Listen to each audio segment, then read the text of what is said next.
From the Oakland Hills to Jack London Square, the Port of Oakland to the Coliseum, KTVU presents Talk of the Town, an engaging conversation about the people and issues important to Oakland. Hi, this is Dave Clark, and I thank you for joining us here on Talk of the Town. I have a really interesting guest, a really interesting topic I want to talk about, and it cuts right to the white meat for me because we're talking about black men, black fathers, black families, and it even goes beyond that. My guest is Stewart Perrilliat. Did I say it right? Yes, sir. Thank you so much. Stewart, thank you for being here. I'm just fascinated by what you've said to me as we were talking off camera about the importance of black fathers and how it just permeates the core of families if the father's not there or if the father's not communicating. And in a nutshell, describe what it is you were talking about. Absolutely. Thank you, first of all, for allowing me to be on your show. I'm glad you're here. What I was talking about is the importance of fatherhood and fatherlessness and how absent fathers affects our society. And a lot of times people don't understand, even when we look at the crime rate in Oakland and the murders, and you know, there is a solution to that problem. And that solution is fathers being engaged with their children. Because I have noticed that a lot of young men are acting out with violence because they're angry. And the reason why they're angry is because a lack of a father. Why I didn't have a father. You know, where was my father in my life?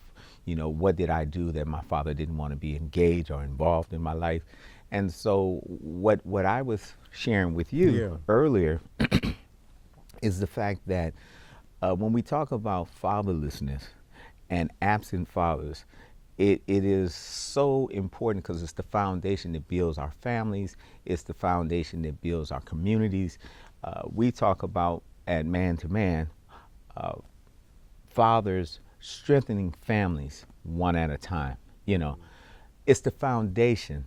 It gives a young man his identity. It gives him his structure, but it gives a young lady her structure. The first man that she really knows is her father.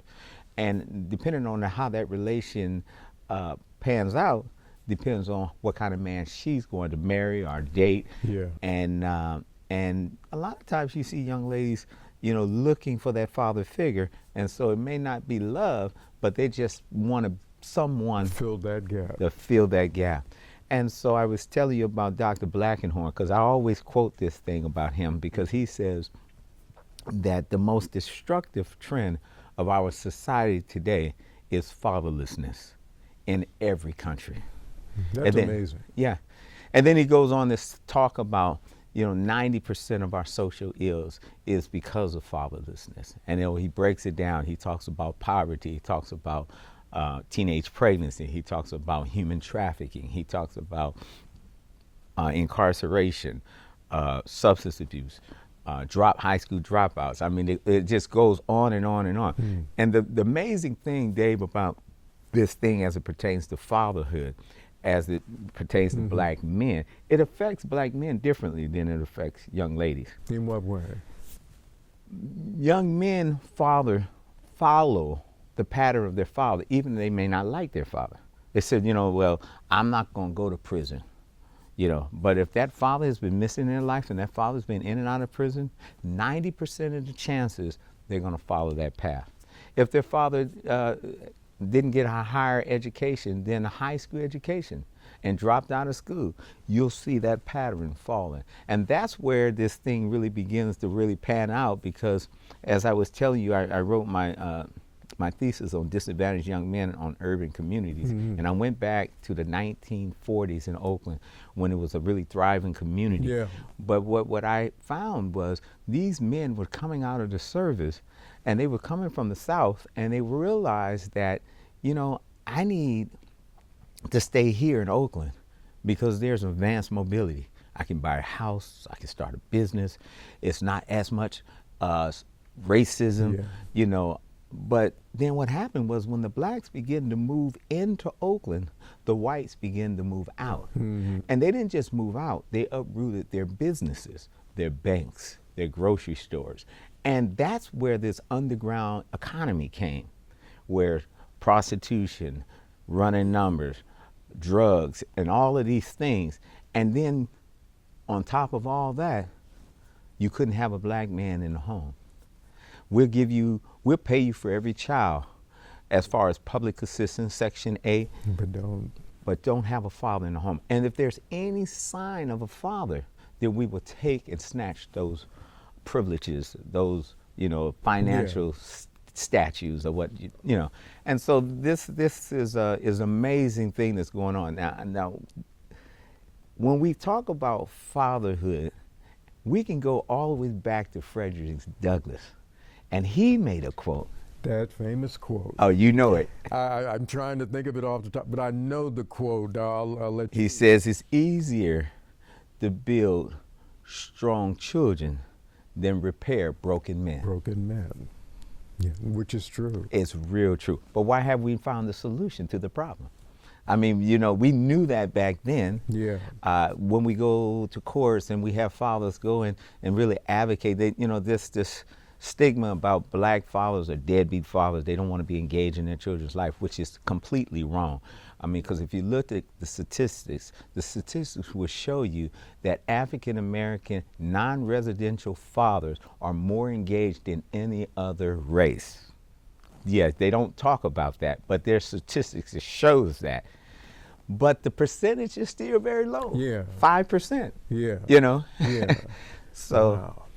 So tell me how Man to Man, at the Urban Youth Advocate, how was that put together? Where did it come from? Absolutely. So I started Man to Man. I was asked to mentor some young men at Ohlone College. Okay. Basketball team. And so they had some funds. They said, we got these men that's coming to school, but they're not graduating. And they were coming from all over the place. They were coming from Chicago, Philadelphia, Africa, Detroit, New York, LA. And so I had a session where they set up, and the woman who worked it, set it all up, is the one that gave me the name. She put it on the flyer, Man to Man. And so we went, we had dinner, and I began to have a conversation, which I open up all the time and say, hey, this is a dialogue, not a monologue. Yeah. I need you all to be open. This, what says here stays here. It's a closed circuit. If anybody make fun or laugh at anybody or judge anybody, they have to go. Yeah. So it really set that open dialogue where people were able to discuss things. And what happened was, during this first session, they began to open up. I'm going to give you one example. There was a guy from Philadelphia. My hometown. Oh, really? It's my hometown. North Philly? West Philly. West Philly. West Philly. Fresh Prince is from West Philly. Fresh. Wilt Chamberlain, Patti LaBelle. Yeah. Yeah. So I'm talking to this guy. He's from Philadelphia, and he says that the teacher called his mom and told his mom, I'm sorry to hear that your son was killed. He was on the other line listening to this. And before he could get it out, he just broke down and started crying. So the basketball team embraced him. They put their arms around him and said, man, it's okay, man, it's all right, and they began, and that opened up the dialogue.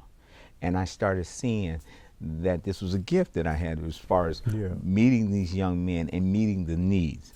And so we stopped it from there because they ran out of funding. And then I started running it out of Allen Temple. And so I started doing a domestic violence class. It was mandated through the judges for 52 weeks. And running Man to Man in conjunction to a meal. So they would get a meal, they come and get the domestic violence, and we start talking about these issues. And go ahead. No, I'm listening to you. You made me think of J. Alfred Smith, Senior. Yes. Mentor for over 50 years. Okay. Yeah. So at this time, I'm trying to work with, these men and their problems and teaching them how to work with communication, conflict resolution. And then we just involved into other areas. So I started on the surveys having them fill out information about if there was a certain topic, what would it be? And when we got so many of these certain topics, we began to create curriculums tailored for those things. Yeah. And so now we're teaching classes on men and emotions, really getting them to reach out and feel what they feel, being able to have empathy, being vulnerable, how to be able to communicate effectively, things that will create that space of conflict, which leads to violence and death. Yeah. And so that's how we began to start doing it. And I was working with San Quentin. I started going in there playing basketball with them. And then I'm a preacher, so I was preaching, at the chapel. And then the next thing you know, now Man to Man is in San Quentin. And we're teaching them how to be fathers while still incarcerated. So we're not waiting until they come out. We're establishing that relationship with the young man, the young woman, and the mother. And the mother. So then I wrote my dissertation on the recon mission, which helped me more with the data and the causes and digging deeper than what we've been doing. And so this is when the recon mission, fatherhood training, teaching men how to be engaged with their children and their ex-partners. Oh, you're going there. Yes, I have to, because wow. If children didn't ask to have parents, But they have them. and when they have parents, a lot of times there's so much controversy between each other that the children are neglected. Now, this program works really well when both people are participating. Now, if the mother doesn't say, I don't want to do that, then it's not going to work. Yeah. If the father says, you know what, that's not for me, it's not going to work. But what we try to do is get them to understand that the child is the most important. Is the issue. And if you can look and read some of the letters that the children are saying about what they wish their mom and dad would do, that's what brings them to the place where they say, you know what, we can't continue to do this. Give me some idea of something that kids have said. Absolutely. So one child was saying that they wish their mother and father would be able to talk more. It seems like they're always angry at each other, and they feel like they have to pick and choose if they're going to love mommy or they're going to love father. And so sometimes they play each other against each other. So when they're with mommy, they say what mommy wants to hear. When they're with daddy, they says what daddy wants to hear. But what this does is a wedge of division in the family. Yeah. And so that's where the communication class comes in, the active listening to this individual, even though you may not be in a relationship with them, to be able to know how to communicate effectively what you heard, because if you can't do that, that's miscommunication. And when miscommunication comes, there's conflict. There's conflict, man to man. And you and I both know most men don't talk. Most men don't give you all of this. You've got to pull it out.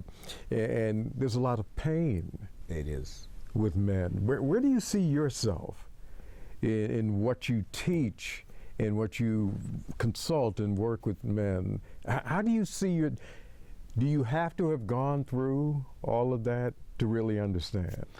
That's a wonderful question. No, really it is. Because when these men hear me teach my classes and my curriculums, they can relate because they know that the stuff that I'm saying is real. Yeah. And it's because of the journey that I've been through. Growing up in East Oakland in the early 80s, and most of my friends not having fathers and losing, generations after generations after generations. And I'm trying to figure out, how do we save our black men? Yeah. And there's multiple levels to this. So, yes, the fatherhood piece is one, but also how do we get them gainfully employed? Not making minimum wage, how do we give them a trade? So we do that. We help them. We partner with Cypress Mandela Training Center. Oh, yeah. And so we help them get a trade, and we teach these classes there. The other thing we also do is we help them to learn how, to reach in and be able to, get what's in here out. Yeah. And like you said, men don't do that. Men don't do it. And no. I didn't do it. Yeah. And I was angry as a young man and fought all the time and really didn't understand why I was angry. And really had this concept because I was told that I would never live to see 16. And so I'm all through my life, I'm thinking, up to 30. I believed the lie until 30. And so what happens is a lot of young men think that. Yeah. And so they say, well, if I can't live past 16, then anything up to 16, I'm going to do. And anything after 16 is a bonus. It's a bonus. But you rob yourself of that childhood because you grow up way before your time. And so that's where Man to Man comes in, because it's very, very, it's tailor-made for young black men with multiple issues as it pertains to, child abuse, as it pertains to violence, as it pertains to substance abuse, meditating themselves, as it pertains to tired of being broke. So, I'm gonna go out here and hustle and make this money. All of this stuff that I'm telling you about, I've lived that life. Yeah, okay. And so I understand firsthand. So this is not a textbook. Yeah. This is not something I read about. It's what you know. It's what I know. Wow. So did you turn it around? I know you're a minister. Did God turn it around for you? Of course, God turned it around. Mm-hmm. There was, but the part that really actually God used to turn it around was when I was 18, I joined the service. I went into the Marines. Okay. And the reason I went into the Marines, because I knew my life was out of order. Yeah. And I needed some discipline. And I was losing a lot of friends at that time. And so I joined the service, and I knew when no other service could do it but the Marines. The Marines would do it. And that, even though I moved, mentally I was still in Oakland. Interesting. So even when I went through the 12-week boot camp, even though I moved to Norfolk, Virginia, I was still having that Oakland mentality. Yeah. And I was still doing those things. So the discipline was there, and it was coming, but also it allowed me to get out of this environment to get into another environment to start over. Yeah. And then I started building on that. Yeah. Now, do you have brothers and sisters? I have two brothers, two older brothers. I'm the youngest of three. Okay. Sisters? No sisters. No sisters. And your parents, do you still have them? Yes, I talked to my mom. My mom lives here in Oakland still. Okay. My dad has passed away about 10 10 years ago. Okay. I just wanted to ask, just painting a picture. And children? I have a 34-year-old daughter. I have a 18-year-old son, a 16-year-old daughter, and I also have a 28-year-old daughter from a previous marriage. That's my understood. Yes. Understood. Tell me about, and not to just shift away from family and all, but the family you described earlier in San Quentin prison, the grandfather, the father, and son. Tell that story. Yeah, I was. I did I'm working on a documentary on fatherhood. Yeah. And I went to San Quentin and I interviewed 10 inmates. And when we're getting ready to pack up, a guy said, "Hey, you might want to talk to these right here." And I'm like, "Well, what's going on?" It's like, that's the grandfather, that's the grandson, and that's the father. All in San Quentin. All in San Quentin. And when you see the interaction, there wasn't any interaction. There wasn't any. Because they were angry at each other. They were angry at each other. The grandfather was angry at the son because he felt like he wasn't getting respected. The son was angry at the father because he said, if you would have been in my life, I wouldn't be there. The grandson is in between the both of them trying to figure it out. And, this young guy wrote a rap song about this. Really? On San Quentin. This is a whole different story. Yeah, no. But there's a guy from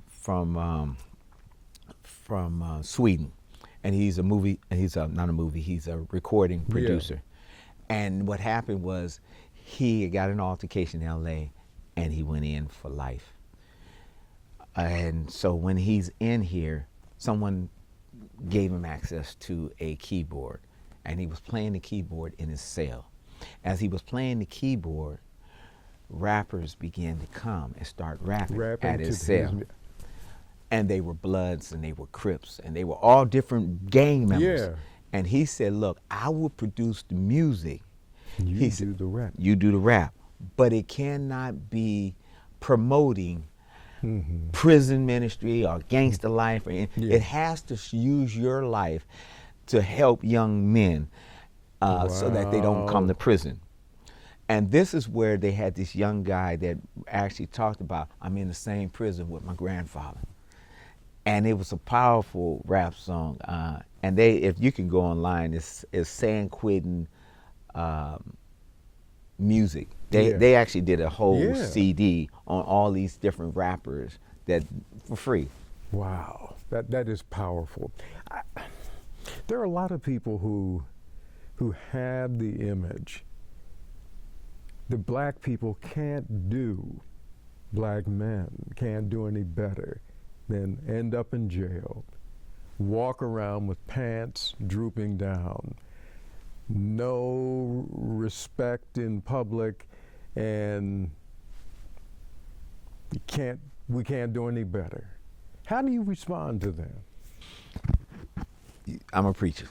Yeah. So the word says that we can't be conformed to the world. Yeah. But we have to be transformed by the renewing of our mind. So that's where it starts, because a lot of this stuff that they do, what they think, starts here. And so we have to reprogram that mind. We have to give them some things, some tools of what I would say, to help them to navigate them through this thing called life.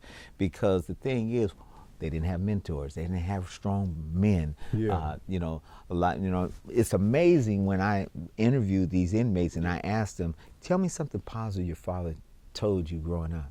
Not one. Nothing. But he taught me how to, you know, get a gun, or, you know, he taught me how to sell dope, or, you know, he did this, and I'm like, wow, you can't. You know, I didn't want to make them feel better, but I'm like, not one thing. Not even one.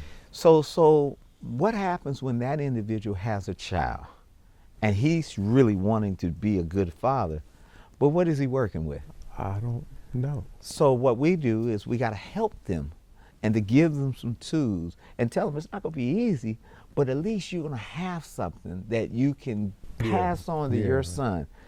Because as you know, a lot of us as African Americans, we don't leave legacies. We don't leave inheritance. No, we don't. We start over every generation. Every generation. Where, and I look. Or we lose a generation. Oh, we lose. We're doing a lot right now. Right. Just, So what we have to do is we have to give them some tools, and that's why I said we start with that men and emotion piece, because that's the part that has been cut off. And they don't want to talk about it because it's pain. And they don't want to be vulnerable because it's a sign of weakness. And so what happens is, if I told you about how I feel, then you might judge me, or you might think I'm weak, or you might try to take advantage of me. And so what we have to do is get them past everything you learned, everything that you was taught as a child. Men don't cry, men don't have emotions, all that. Men's not transparent, you can't be vulnerable. You have to throw that out the window. How to treat women. How to treat women. It's a big one. Oh, it's a major one. Because a lot of them don't love them. They didn't love their mothers. Because I've heard that a lot. Yeah, especially in the 80s when you know, that crack epidemic was here, and the mothers probably was on crack, or the mother was in prison, or whatever the situation is, and they have learned to despise women because whatever. So that's all it is, as you know, is a learned behavior. Sure. It's not something that they inherited. They learn how to act that way. And now we have to teach them how to unlearn that behavior. And that's where the change would take place. How big is the problem in Oakland, would you say? Which problem? The problem of transforming, the renewing of the mind of men, and particularly black men. How do you paint a picture from your perspective? It's a difficult task, and I'll tell you why. Because first of all, a young man needs to know that he has an issue, and a lot of them don't believe they have a problem. And so when you start teaching, for instance, when we teach these classes on domestic violence, Yeah. and that 52 weeks, we're talking about a year, every week for a year. Okay. And the guys are saying, you know, that they don't want to come here, and they're made to come here, but they say, I am very happy when I get here. But this is the problem. Listen to this, Dave. Okay. After they complete the 52-week class, Yeah. they no longer want to participate. I'm like, okay, go ahead. No, I'm trying to take that in. So I'm asking, why is it that you understand that this class is beneficial for you, It's good for you. and you have taken it for 52 weeks, and you told me you enjoy coming, why would you stop? What's the response? Because I don't have to go anymore. I don't have to go anymore. So they need to understand, in order for the transformation to take place in their life, they have to invest in themselves. There's something inherent deep in men, and in many cases black men. And I'm looking at myself. You know, there are certain things where if I don't have to do it, it may be to my benefit, I won't do it. And it sounds like exactly what you just said. That's a big fix. It is. That's a big fix. How do you, we're going to wind down a little bit, but one, how do you find people, whether it's men or others, to work with you? And what do you still want to accomplish with Man to Man?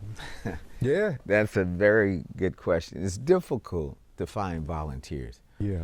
It's difficult to raise money for an organization like this because many people don't see the problem. They don't see it's an issue Yeah. unless you are in that situation. Yeah. And I'll give you an example. Yeah. So when we're working with men, and these men, and I'm asking, because there's a lot of guys that know me when I grew up in Oakland, they're basically saying, hey, Stu, man, I want to help you, man. Let me know when you need some help. But then when I call on them, they never show up. Mm-hmm. Unless their son is in an issue with the Yeah. courts, and man, I need you to write my son a letter. Can you go to court and talk to the judge? Mhm. And see, that needs to, we need to fix that. When we talk about this issue as a whole, we need funding to do that. And I'll tell you, you asked me, what do I see Man to Man? Yeah. I've been asked, we've trademarked it, Man to Man, in the U.S. We're in the process of being trademarked in Canada. I've been asked to take it to Brazil. I've been asked to Really? take it to Ghana. I've been asked to take it to the Dominican Republic. I've been asked to take it to Mississippi. I was just in Georgia last week talking to Morehouse School of Medicine, African American Family Research Center. I mean, because the problem here is we all know it's an issue. Yeah. And in order for us to fix it, It's got to be funded. it has to be funded. And a lot of times it doesn't want to be funded because the prison industry is $1 billion profit. I mean, We need to keep more people coming into the in the prison, and they're not making license plates. No. They're making furniture, they're making clothes, they're making all kind of things for less than 15 cents an hour. Mm-hmm. So if we're gonna fix this situation, which I'm working on now, Okay. is going down to work with Sacramento and try to change some laws, some legislatures, Yeah. to try to show them that if we did this, that the crime rate would come down. And I can show it, I can prove it from statistics, Yeah. that we can have stronger families. Mental health issues will go down. That the domestic violence will go down. Stronger families with co-parenting, and I mean, it's a lot of things are workable, but we have to get everyone on board to understand that there is importance to this matter. Wow. You say that very well. Stewart Perrilliat, the program is Man to Man. You're going to do great things, and I have to just say real quick, just to you, because of our mutual friend, Solomon Billette, I found out about you. I couldn't get to you sooner, but I am so glad that you're here now. I know more about you, and we're going to find some ways, by way of television and otherwise, to help grow this. I really want to see this grow, and you're pretty sharp. Thank you. Yeah, and I think you know that too. Thank you. Thank you for making time to be here. And I'm pretty sure we'll talk again. Absolutely. TV-wise, and I'm going to congratulate you on credit before it happens for more great things to happen. Thank you. Stewart, thank you for being here. Thank you for having me. I appreciate it. The program's Man to Man, a great, great program, and this is Stewart Perrilliat, and I'm Dave Clark. I thank you for joining us for Talk of the Town.